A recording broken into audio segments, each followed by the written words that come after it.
High, welcome to another blog. তো তোমাদের সবাইকে ওয়ান্ডারফুল ডায়েরিজ বাই দিশা তোমাদের সবাইকে ওয়েলকাম। তো আজকের ডেটটা ছিল সেপ্টেম্বর 16, অর্থাৎ আজ ছিল জন্মাষ্টমী। শুভ জন্মাষ্টমী। তো প্রথমেই বলে রাখি, বড়দের জানাচ্ছি আমার প্রণাম, আর ছোটদের আমার জন্য ভালোবাসা। তো সকালে বেশ রোদ ঝলমলে আকাশ ছিল ওই দিন সকালে, তাই রীতিমতো যেমন ঠাকুর পুজো করি তো তেমনই করছিলাম।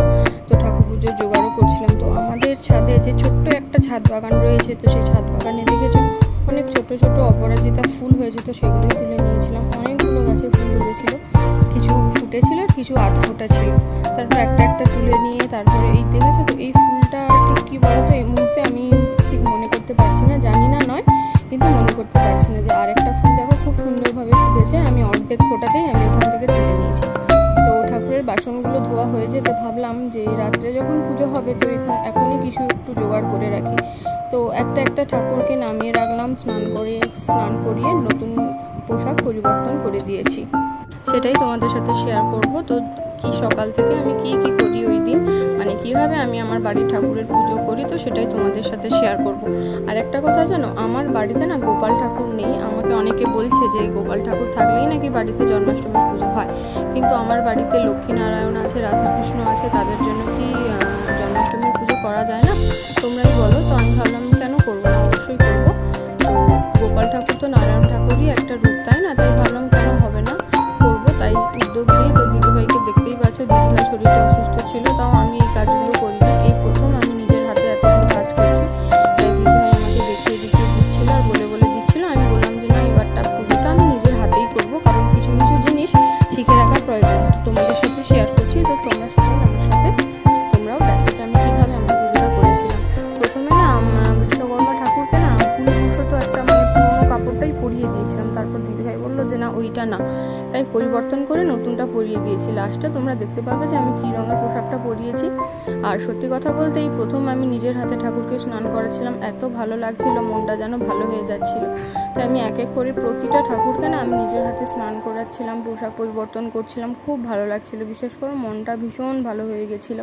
তো তোমরা দেখো, তোমাদের সাথে তাই আমি শেয়ার করব বলে ভিডিওটা করলাম।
দেখো, ভাবলাম আমার রাধাকৃষ্ণটাকেও আমি ওপরে নিয়ে চলে আসি। তো ওই দিনের জন্য আমাদের ওপরে ঠাকুর ঘরে নিয়ে চলে এসেছিলাম।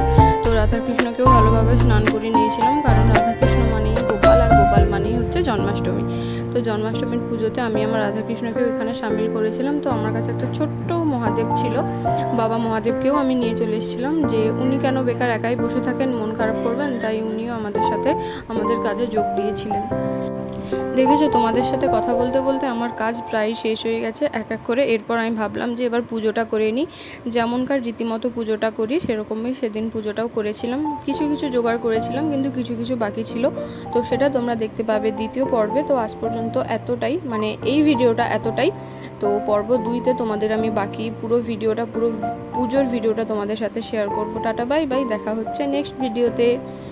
আবারও বলে রাখি সবাইকে শুভ জন্মাষ্টমীর প্রীতি, শুভেচ্ছা ও ভালোবাসা।